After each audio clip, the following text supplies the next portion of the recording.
அனைவருக்கும் என்னோட வணக்கத்தினை தெரிவித்துக் கொள்கின்றேன். நான் எஸ் விஜயராஜன், கிராம உத்தியோகத்தர். சுமார் 15 வருட காலமாக கட்டுமுருவு மற்றும் ஆனாங் கிராமத்தில் கடமையாற்றி வருகின்றேன். உண்மையில் எனக்கு இயன்றவரை எந்த ஒரு கஷ்டம் இருக்கின்ற போதும் உதவி செய்கின்றவர்கள் நீங்கள்.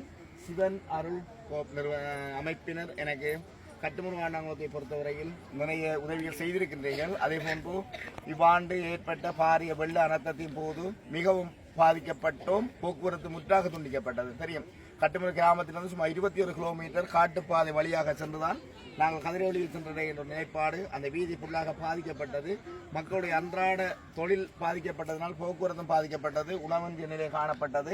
அதற்காக உதவியினை மேற்கொண்டு இன்று ஆண்டாங்குளத்தில் வசிக்கின்ற குடும்பங்கள் எல்லோருக்குமாகவும் கட்டுமுன்றிருக்கின்ற விதவைகள் உள்ளடங்கியதாகவும் சுமார் 150 பொதிகள் எங்களுக்கு கிடைக்கப்பெற்றிருக்கின்றது. இந்த 150 பொதிகளில் இங்கு நிரந்தரமாக குடியிருக்கின்ற 115 குடும்பத்தைச் சேர்ந்தவர்களுக்கும் ஏனைய கட்டுமுன்றிருக்கின்ற மிகவும் தொழில் பாதிக்கப்பட்டவர்களுக்கும் வழங்குவதற்கான ஏற்பாடுகளை நான் மேற்கொண்டு காளிதாஸ் அவர்களோடு இணைந்து மேற்கொண்டிருக்கின்றேன். எனவே அந்த வழியில் ஒத்துழைப்பு நல்கிய அனைவருக்கும் எனது மனமார்ந்த நன்றியினை தெரிவித்துக் கொள்கின்றேன். நன்றி.